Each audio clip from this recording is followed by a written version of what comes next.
খুলুংবাই 64 সংখ্যক বড়ো সাহিত্য সভাৰ আজিৰ এই বিশেষ অনুষ্ঠানলৈ মই সদ্যস্নাতাই আপোনালোকক স্বাগতম জনাইছো।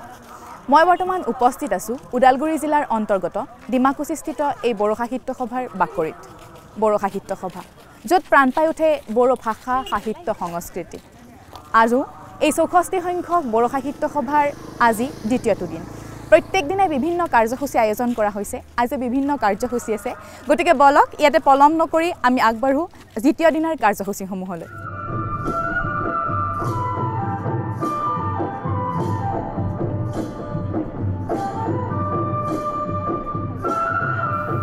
উদুলি মুদুলি পৰিৱেশে বিৰাজ কৰিছে ডিমাকুছিস্থিত ডেইমুৰ নগৰ। ওদালগুৰিত আয়োজন কৰা এই বড়ো সাহিত্য সভা অধিৱেশনথলীত শিল্পী কলাকুশলীৰ হাতৰ পৰশ আৰু অত্যাধুনিক আলোকসজ্জাই ডেইমু নগৰৰ পৰিৱেশ আৰু আটক ধুনীয়া কৰি তুলিছে। চালে চকুৰোৱা আদৰণি তোৰণ, মূল তোৰণ, পতাকা উত্তোলন থলী, মূল সভাগৃহ, অতিথিশালা, প্ৰদৰ্শনীথলী তথা ভোজনালয় আদি নিয়াৰিকৈ সজোৱা হৈছে।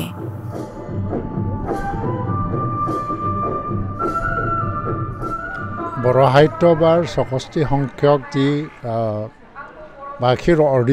অধিৱেশন ইয়াত ডিমাকুছিত অনুষ্ঠিত হৈছে আৰু বিভিন্ন কাৰ্যসূচীৰে এইটো মানে স্মৰণীয় কৰি ৰাখিবলৈ চেষ্টা কৰা হৈছে। বড়ো সাহিত্য সভা 1952 চনত জন্মগ্ৰহণ কৰিছিল আৰু তেতিয়া বড়োসকলৰ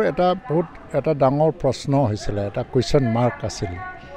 যে বড়োসকল এটা ভাষিক জাতি হয় নে নহয়, ভাষাগতভাৱে এটা জাতি হয় নে নহয়। কথিত ভাষা আছিলে কিন্তু অৰ্গেনাইজ নাছিল, এটা সাহিত্যৰ ভাষা হোৱা নাছিলে, শিক্ষাৰ ভাষা হোৱা নাছিলে। তেতিয়া সেই সময়ত যিসকল চিন্তাবিদসকল আছে, আমাৰ সতীশ বসুমতাৰীৰ পৰা যদি আৰম্ভ কৰোঁ, প্ৰমোদ চন্দ্ৰ ব্ৰহ্ম আৰু বিভিন্ন তেনেকুৱা চিন্তাবিদ ব্যক্তি, তেওঁলোকে এটা চিন্তা কৰিছে যে বড়োসকলক এটা ভাষাগত ভাষিক জাতি হিচাপে গঢ় দিব লাগে আৰু তেতিয়াহ'লে ভাষাটো আমি উন্নতি কৰিব লাগে। তাৰ কাৰণে বিভাৰ লাইচিটো জন্ম দিলে 1924 চনত আৰু লিখিত ভাষা হিচাপে বড়োসকলে বিভাৰ লাইচিৰ পৰা আৰম্ভ কৰি দিলে। লাহে লাহে লাহে ভাষাৰ আন্দোলন হ'ল, ভাষাৰ স্বীকৃতিৰ আন্দোলন হ'ল আৰু 1963 চনত বড়ো ভাষাটো প্ৰাথমিক পৰ্যায়ত শিক্ষাৰ মাধ্যম হিচাপে স্বীকৃতি পালে। সেই সময়ৰ পৰা এটা ইউনিফৰ্ম এটা ভাষা চব বড়ো জনগোষ্ঠী বা মানুহসকলে বুজিব পৰা এটা ভাষাৰ সৃষ্টি হ'ল। কাৰণ এই সময়ত আমি যদি চাওঁ, এই সময়ত আনডিভাইডেড কামৰূপ জিলা, আনডিভাইডেড গোৱালপাৰা, তাৰ মাজত ভাষাৰ মিল নাছিল বড়োসকলৰ। আৰু যদি পশ্চিমবংগৰ বড়োসকলৰ কথা কওঁ, আমি বুজি পোৱা নাছিলে। আৰু ব্ৰহ্মপুত্ৰৰ যিটো দক্ষিণ পাৰত যিসকলে বাস কৰে, তেওঁলোকৰ ভাষাৰো আমাৰ ব্ৰহ্মপুত্ৰৰ উত্তৰ পাৰৰ বড়োসকলৰ লগত কোনো মিল নাছিল। এতিয়া আমি যে এক জাতি আৰু আমাৰ পৰিচয় যে এক হ'ব পাৰে, ভাষা এক হ'ব পাৰে, সেই কথা আমি চিন্তা কৰিব পৰা নাছিলোঁ। কিন্তু বড়ো ভাষাটো এটা শিক্ষাৰ মাধ্যম হোৱাৰ লগে লগে এটা ইউনিফৰ্ম লেংগুৱেজ ডেভেলপ হ'ল আৰু এইটো বড়ো সাহিত্য সভাৰে কৃতিত্ব বুলি ক'ব লাগিব। তেওঁলোকৰ যিটো দীঘলীয়া সংগ্ৰামৰ যাত্ৰা, এই কাৰণে বড়ো ভাষা আজি এটা ভাৰতবৰ্ষৰ ভিতৰতে ইউনিফৰ্ম এটা লেংগুৱেজ, ইউনিফৰ্মিটি থকা এটা লেংগুৱেজ। কাৰণ চাইণ্টিফিক লেংগুৱেজ হ'বৰ কাৰণে এটা ইউনিফৰ্মিটি থকা এটা ভাষা হোৱাৰ প্ৰয়োজন আছে। এই সময়ত যিসকলে ভাষাবিদ আছিলে বা চাইণ্টিষ্ট, আমি ভাষাৰ চাইণ্টিষ্ট বুলি ক'ব লাগিব, এটা ভাষা গঢ় দিছিলে যিটো নিমিলা ভাষা বড়ো, কিন্তু বড়োৰ মাজতে বহুতখিনি নিমিলা শব্দবিলাক আছিলে আৰু ভাষাটোৱেই নিমিলা আছিলে, আমি বুজি নোপোৱা ভাষা আছিলে বিভিন্ন ধৰণৰ। সেইটো কমন এটা লেংগুৱেজ ডেভেলপ কৰিবৰ কাৰণে সিসকল সতীশ বসুমতাৰী, প্ৰমোদ চন্দ্ৰ ব্ৰহ্ম, মদাৰাম ব্ৰহ্ম আৰু ঠিক তেনেকেই পিছৰ পৰ্যায়ত আহি গ'ল বিহুৰাম বড়ো, যোগেন্দ্ৰ বসুমতাৰী, তাৰপিছত বহুত ডাঙৰ ডাঙৰ লেখক জন্ম হ'ল। তাৰ দ্বাৰা দি আজি ভাষাটো এটা মানে ইউনিফৰ্ম বা শৃংখলতা থকা এটা ভাষা হিচাপে প্ৰতিষ্ঠা পাইছোঁ।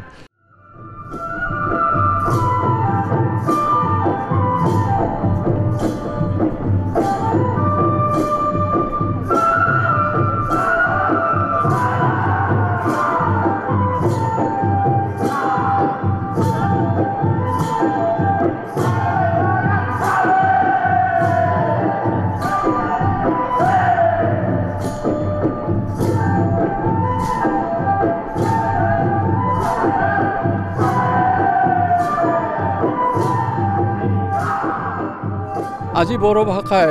অকল মাধ্যম নহয়, এই ভাষাটোৱে বিশ্ববিদ্যালয় পৰ্যায়লৈ আমাৰ 4খন বিশ্ববিদ্যালয়ত এতিয়া ডিপাৰ্টমেণ্ট খোলা হৈছে আৰু বহুতো এমই স্কুল, এলপি স্কুল আৰু হাই স্কুল, হায়াৰ ছেকেণ্ডাৰী স্কুল ইতিমধ্যে প্ৰতিষ্ঠা হৈছে। আৰু অসম চৰকাৰে আমাৰ বড়ো সাহিত্য সভাৰ দাবী আৰু নিখিল বড়ো ছাত্ৰ সন্থাকে আদি কৰি আমাৰ যিখিনি জাতীয় অনুষ্ঠান আছে সেই দাবী দাৱাজ, যৌথ দাবী দাৱাজটো সন্মান জনাই বড়ো ভাষাটোৱে মই যেতিয়া সভাপতি আছিলোঁ আমাৰ মাননীয় মুখ্যমন্ত্ৰী ডাঙৰীয়াই এই ভাষাটো দ্বাদশ শ্ৰেণীলৈকে ৰিকগনিশ্যন দিলে, দ্বাদশ শ্ৰেণীলৈকে বড়ো মাধ্যম পঢ়াৰ কাৰণে সুবিধাটো কৰি দিলে। এই ক্ষেত্ৰত আমি ধন্যবাদ জ্ঞাপন কৰিব লাগিব চৰকাৰক। আৰু BTR চুক্তিৰ আধাৰত আমি এই ভাষাটো এছ'চিয়েট লেংগুৱেজ হিচাপে আমি স্বীকৃতি পাবলৈ সক্ষম হৈছোঁ। ইয়াৰ বাহিৰেও আমি এই ভাষাটো উন্নতিৰ কাৰণে এটা টেকনিকেল লেংগুৱেজ আৰু এডমিনিষ্ট্ৰেটিভ লেংগুৱেজ নিয়াৰ কাৰণে বৰ্তমান ইনফৰমেশ্যন টেকন'লজিৰ লগত বৰ্তমান মানে 21st চেঞ্চুৰীৰ লগত লাৰ্ণিং, টিচিং, এডুকেশ্যন ডিজিটেল ফৰ্মত আমি যোৱাৰ কাৰণে আমি অহৰহ চেষ্টা চলাই ভাৰতবৰ্ষৰ তদানীন্তন তেতিয়াৰ ভূতপূৰ্ব ৰাষ্ট্ৰপতি ৰামনাথ কোবিন্দৰ দ্বাৰা আমি তামোলপুৰ অধিৱেশনত এটা ডিজিটেল ফৰ্মত গুগলছ এপ আমি লঞ্চিং কৰিছিলোঁ আৰু এইটো ছাকচেছ হৈছে। আৰু এই লঞ্চিঙৰ ফলত এটা আসাম এছেম্বলিয়ে হওক বা পাৰ্লামেণ্টেই হওক বড়ো ভাষাই যদি কোনোবাই যদি MPয়ে যদি ইয়াতে লেকচাৰ দিয়ে বা কথা কয় এইটো 22টা ভাষাত বা 24টা ভাষাত অট'মেটিক ট্ৰেন্সলেশ্যন হৈ পেলাই শুনিব পাৰিব। এই ট্ৰেন্সলেশ্যন এপটো কৰাৰ কাৰণে এতিয়া মানে এই বড়ো ভাষাটো এটা বিশ্ব দৰবাৰত মানে স্বীকৃতি পোৱাৰ নিচিনা হৈছে আৰু আমি আশাবাদী যে এই ভাষাই অন্যান্য ভাষাৰ লগতে উন্নতি লাভ কৰিব। আৰু আজি আমি অতি আনন্দিত হৈছোঁ এই বছৰ অসমীয়া ভাষাটো ধ্ৰুপদী ভাষা হিচাপে স্বীকৃতি পাইছে আৰু ধ্ৰুপদী ভাষা হিচাপে স্বীকৃতি পোৱাৰ লগে লগে অসমীয়া ভাষাটো এটা স্থায়ী ভাষা হিচাপে এটা ষ্টেণ্ডাৰ্ড লেংগুৱেজ, এটা মৰ্যাদাপূৰ্ণ ভাষা হিচাপে স্বীকৃতি পালে। আৰু আমি যিবিলাক জনগোষ্ঠীয় মানুহ আছে আমি অসমীয়া ভাষা বা অসম সাহিত্য সভা আমি অভিভাৱক হিচাপে আমি ভাবি আহিছোঁ। আৰু এইটোৰ কাৰণে আমি ভাবোঁ যে অন্যান্য ক্ষুদ্ৰ ক্ষুদ্ৰ খিলঞ্জীয়া ভাষা ভাষী যিমান ভাষা আছে, সাহিত্য আছে, এইটো উন্নতিৰ ক্ষেত্ৰত ভাৰত চৰকাৰৰ যিটো মানৱ সম্পদ বিকাশ মন্ত্ৰালয় আৰু অসম চৰকাৰৰ যিটো শিক্ষা বিভাগ তেখেতসকলক আমি আহ্বান জনাইছোঁ যে ক্ষুদ্ৰ ক্ষুদ্ৰ জাতিৰ যিবিলাক নেকি খিলঞ্জীয়া ভাষা আছে সেইটো উন্নতি কৰিব লাগে।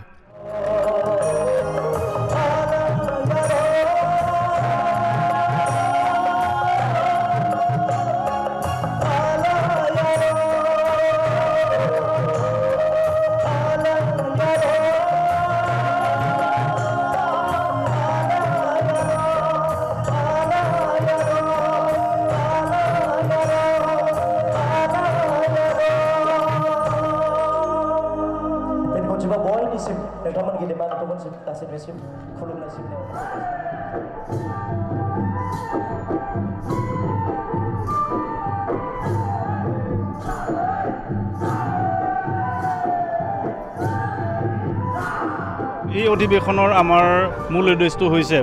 বড়ো ভাষা আৰু সাহিত্য কেৱল বড়োসকলৰ ভিতৰতে সীমাবদ্ধ নাৰাখি আমি অন্যান্য ভাষা ভাষী লোকৰ মাজত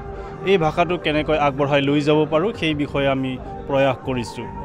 আৰু ইয়াৰ পিছতে আমাৰ গৱেষকসকল আহিছে, ৰিচাৰ্চাৰসকল আহিছে, তেখেতসকলৰ লগত আলোচনা চক্ৰ ৰখা হৈছে যে 21st চেঞ্চুৰীৰ ডিজিটাইজেশ্যনৰ যি যুগ, এই ডিজিটাইজেশ্যনৰ যুগত আমি ভাষাটো কেনেকৈ আগবঢ়াই লৈ যাব লাগিব, আমাৰ সাহিত্যটো আমি কি ধৰণে আগবঢ়াই লৈ যাব লাগিব, সেই শীৰ্ষক আলোচনা হ'ব। আৰু ইয়াৰ পিছতে বাংলাদেশৰ পৰা আমাৰ 35গৰাকী ডেলিগেট আহিছে, প্ৰতিনিধি আহিছে। নেপালৰ পৰা প্ৰায় 90জন প্ৰতিনিধি আহিছে আৰু লগতে আমাৰ ওচৰ চুবুৰীয়া ৰাজ্যবোৰৰ পৰা আহিছে, উত্তৰ পূৰ্বাঞ্চলৰ বিভিন্ন ষ্টেটৰ পৰা প্ৰতিনিধিসকল আহিছে। তেখেতসকলৰ কাৰণে এখন সুকীয়া আলোচনা চক্ৰৰ আয়োজন কৰা হৈছে যে বড়ো ভাষাটোক আমাৰ ভাৰতৰ উপৰিও অন্যান্য দেশসমূহত বা আমাৰ ভাৰতৰে উত্তৰ পূৰ্বাঞ্চলৰ অন্যান্য ৰাজ্যসমূহত কি ধৰণে এই ভাষাটোক প্ৰচাৰ আৰু প্ৰসাৰ কৰা হয়, এই শীৰ্ষক আলোচনা অনুষ্ঠিত হ'ব। আৰু ইয়াৰ পিছতে আমাৰ সন্ধিয়াৰ পৰা প্ৰতিনিধি সভা অনুষ্ঠিত হ'ব। প্ৰতিনিধি সভাত এই বিষয়বোৰক লৈ পেলাই বিস্তৃতভাৱে আলোচনা হ'ব আৰু সিদ্ধান্ত গ্ৰহণ কৰা হ'ব।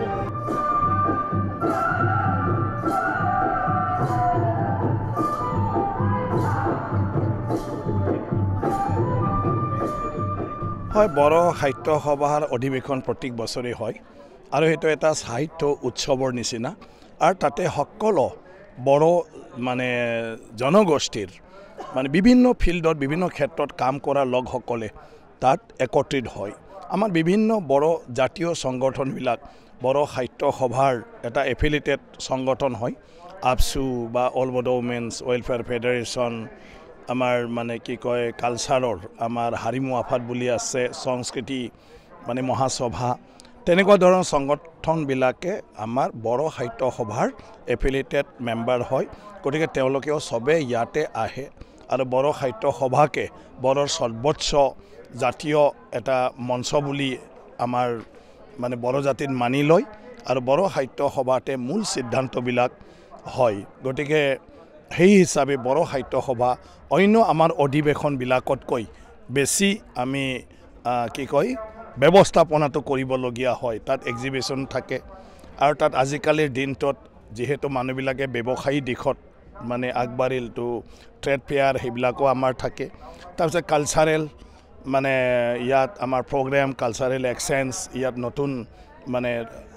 যুৱ চামবিলাকে তেওঁলোকে তাতে তেওঁলোকৰ যিটো টেলেণ্ট সেইটো প্ৰকাশ মানে পাব লাগে, সেইবোৰ মানে সেইটো কৰে। বাকী সাহিত্যৰ ওপৰতে চৰ্চা হয় আৰু বড়ো সাহিত্য সভাৰ ক্ষেত্ৰত বড়ো ভাষা অকল নহয়, বড়ো মাধ্যম, বড়োৰ বিভিন্ন দিশত য'ত ভাষা জড়িত আছে সেইবিলাকতে বড়ো সাহিত্য সভাই চোৱা চিতা কৰে কাৰণে এই মানে স্কুলবিলাকৰ বিষয়েও পঢ়া শুনাৰ বিষয়ে তাতে আলোচনা হয়। এতিয়া বড়ো মাধ্যম আহি আগতে ক্লাছ 10 আছিলে, এতিয়া 11-12লৈকে হ'ল। তাতেও বিভিন্ন সমস্যা আহি যায় যে সাফিচিয়েণ্ট কিতাপ নাই, সাফিচিয়েণ্ট শিক্ষক নাই। তো সেইবিলাকৰ মাজত বড়ো মাধ্যমটো কেনেকৈ আগুৱাই লৈ যাব আৰু চৰকাৰ আৰু বড়ো সাহিত্য সভা আৰু বড়ো সংগঠনবিলাকে এই ক্ষেত্ৰত কেনেকুৱা একেধৰণে মানে আলাপ আলোচনাৰ মাধ্যমেৰে সেইবিলাক সমাধান কৰিব পাৰে। এতিয়া তাৰ পিছতো আৰু বিভিন্ন বিষয় আছে মানে বড়োৰ ক্ষেত্ৰত শিক্ষক নিযুক্তিৰ পৰা আৰম্ভ কৰি সেইবিলাকো তাতে চৰ্চা হ'ব। ক'বাত যদি অকণমান বড়ো মানে শিক্ষক নিযুক্তিৰ ক্ষেত্ৰত যদি কিবা এটা চৰকাৰৰ নিয়ম নীতিৰ কাৰণে যদি বাধা আছে সেই বাধাটো আঁতৰাব লাগিব আৰু সেইবোৰ কথা মঞ্চৰ জৰিয়তে চৰকাৰক অৱগত কৰা হয়।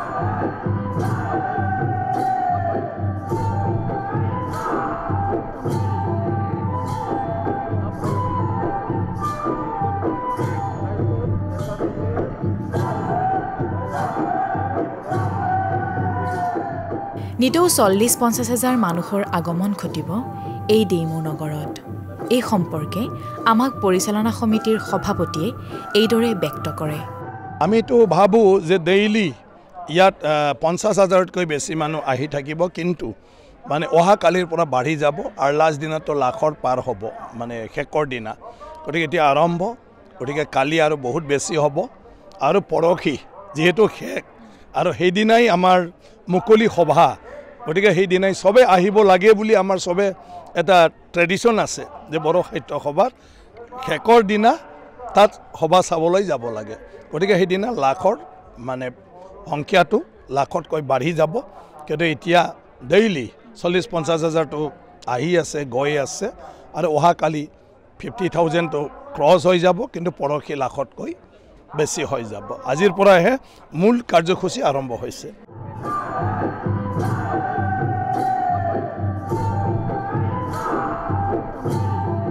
আমাৰ লগত বৰ্তমান উপস্থিত আছে 64 সংখ্যক বড়ো সাহিত্য সভাৰ সাধাৰণ সম্পাদক। আপোনাক প্ৰথমে নমস্কাৰ আমাৰ অনুষ্ঠানলৈ স্বাগতম জনাইছোঁ আপুনি সাধাৰণ সম্পাদক এটা গুৰুত্বৰ পদত আছে আপোনাৰ দায়িত্ব বহুত আৰু এইবাৰ 64 সংখ্যক বড়ো সাহিত্য সভা কি বিশেষ ধৰণে অইনবেলিতকৈ এইবাৰ কি বেলেগকৈ আয়োজন কৰিছে আপোনালোকে সঁচাই ক'ব লাগিব মই বড়ো সাহিত্য সভাৰ সাধাৰণ সম্পাদক হিচাপে হৈ এটা মনত এটা মানে অনুভৱ মই কৰিছোঁ যে বড়ো সাহিত্য সভাৰ যিমানখিনি তেনেকুৱা বাৰ্ষিক অধিৱেশন হৈ আহিছে এইবাৰ ডিমাকুছিৰ বা ওদালগুৰি জিলাৰ অন্তৰ্গত ডিমাকুছিৰ এই ডেমনগৰত যিটো আৰম্ভ হৈ আছে বড়ো সাহিত্য সভাৰ 64তম যিটো নেকি বাৰ্ষিক অধিৱেশন সেইটো চব ছাইডৰ পৰা অলপ বেলেগ হোৱা যেন মই অনুভৱ কৰিছোঁ কাৰণ সেইটোৱে যে আমাৰ মেইন কাৰ্যসূচী আজিৰ পৰা আৰম্ভ হৈছে আমি ৰাতিপুৱা যিসকলে মানে বড়ো ভাষা জানে কিন্তু বড়ো মানুহ নহয় আমাৰ ইয়াতে কিছুমান ডক্টৰেট আছে কিছুমান স্কলাৰ আছে তেওঁলোকে আহি পেলাই সুন্দৰভাৱে তেওঁলোকৰ অনুভূতি মানে আমাৰ লগত শ্বেয়াৰ কৰিলে ৰাইজৰ লগত শ্বেয়াৰ কৰিলে সেইটো এটা গ'ল তাৰপিছত আমাৰ ৰিচেপশ্যন কমিটি যিটো কিতাপ উলিয়াইছে স্মৃতি গ্ৰন্থ হিচাপে আমাৰ সেইটো আমাৰ ইউজি ব্ৰহ্মচাৰে সেইটো উন্মোচন কৰিলে আৰু তাৰ বাদেও এইবাৰ আমি 50 কোণতকৈ অধিক মানে ফুটি উন্মোচন কৰা হৈছে সেইটো কাৰণে বড়ো সাহিত্য সভাৰ এটা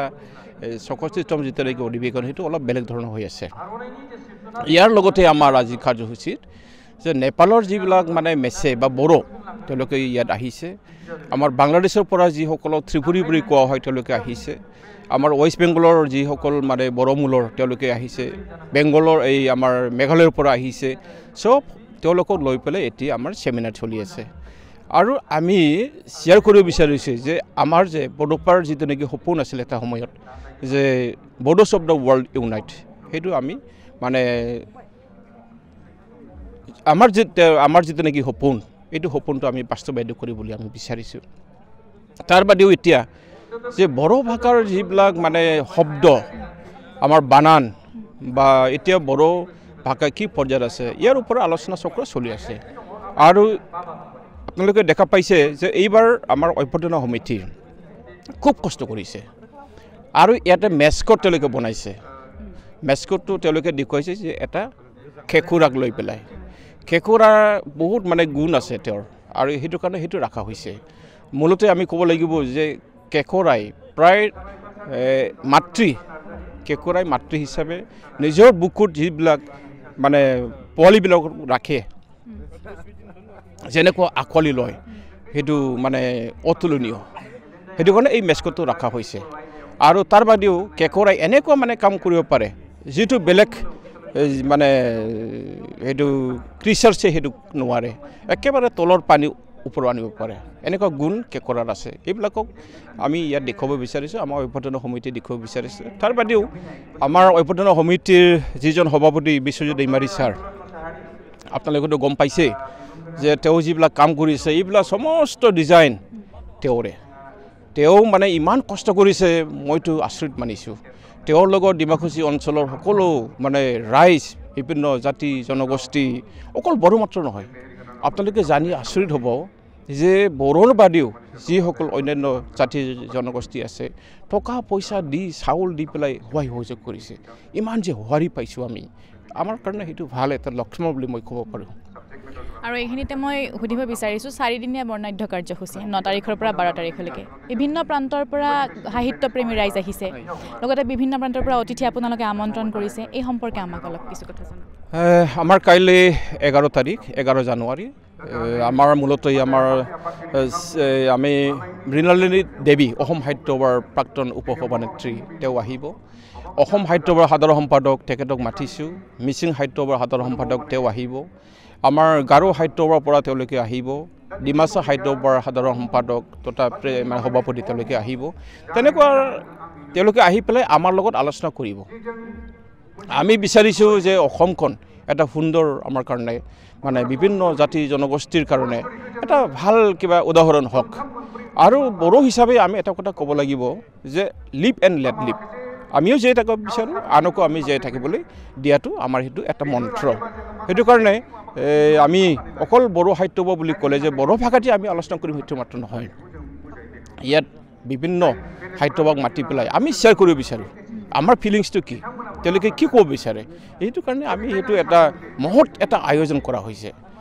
মই যি দেখিছোঁ মোৰ জীৱনত সাহিত্যৰ ক্ষেত্ৰত যিমানখিনি মই দেখিছোঁ সেইটো আটাইতকৈ ডাঙৰ হ'ব বুলি মই মানে ক'ব লাগিব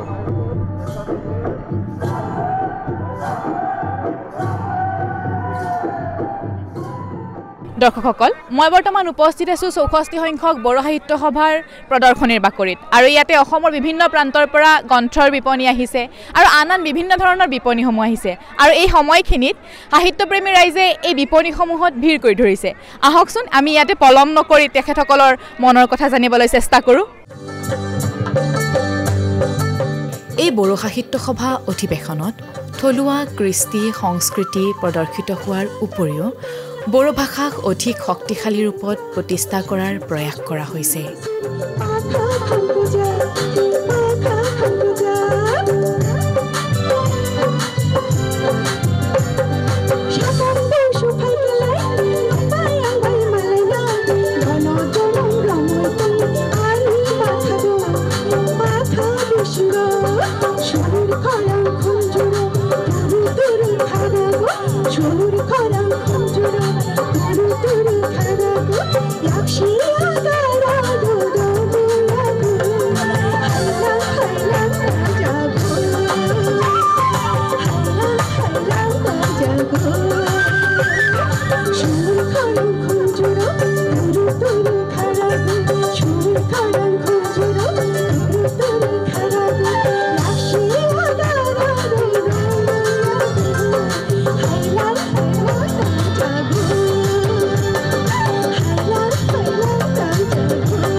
মই বৰ্তমান উপস্থিত আছোঁ এখন কিতাপৰ বিপণীত আৰু সেই বিপণীখনৰ স্বত্বাধিকাৰী মোৰ সৈতে বৰ্তমান আছে তেখেতৰ পৰা কিছু কথা জানিবলৈ চেষ্টা কৰোঁ আপোনালোকৰ এই বিপণীখন ক'ৰ পৰা আহিছে আমি গুৱাহাটী পাণবজাৰৰ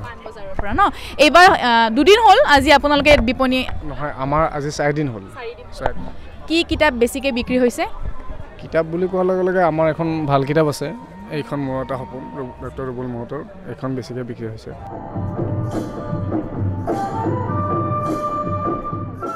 আমাৰ লগত বৰ্তমান উপস্থিত আছে এগৰাকী সাহিত্যপ্ৰেমী বাইদেউ ক'ৰ পৰা আহিছে আপুনি মই টংলাৰ পৰা আহিছোঁ কিতাপ কিনিলে নে হয় কিনিছোঁ কি কিতাপ কিনিলে মই এইবাৰ সমীতাৰ্টি যিখন সাহিত্য একাডেমী বঁটা পাইছে ফৰিংবোৰে বাটৰ কথা জানে সেইখন ল'লোঁ আৰু ডক্টৰ ৰুবুল মাউতৰ সেইখন কিতাপ লৈছোঁ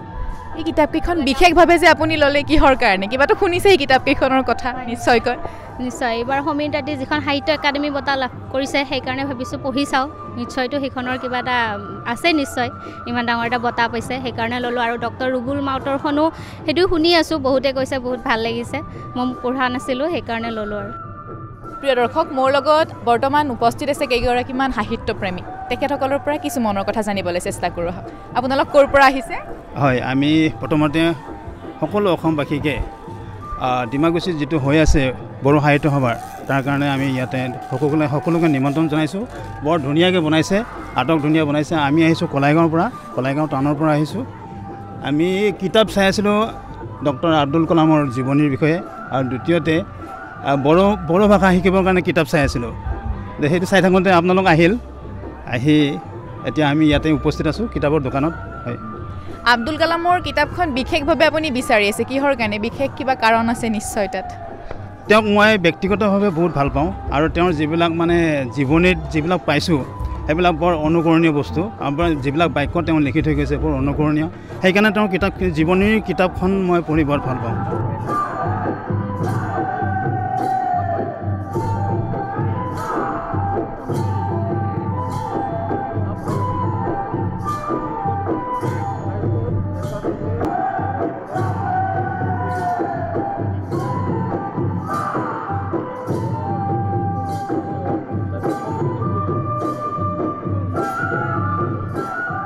দৰ্শকসকল এয়া আছিল ৬৪ সংখ্যক বড়ো সাহিত্য সভাৰ দ্বিতীয়টো দিনৰ কাৰ্যক্ৰমণিকা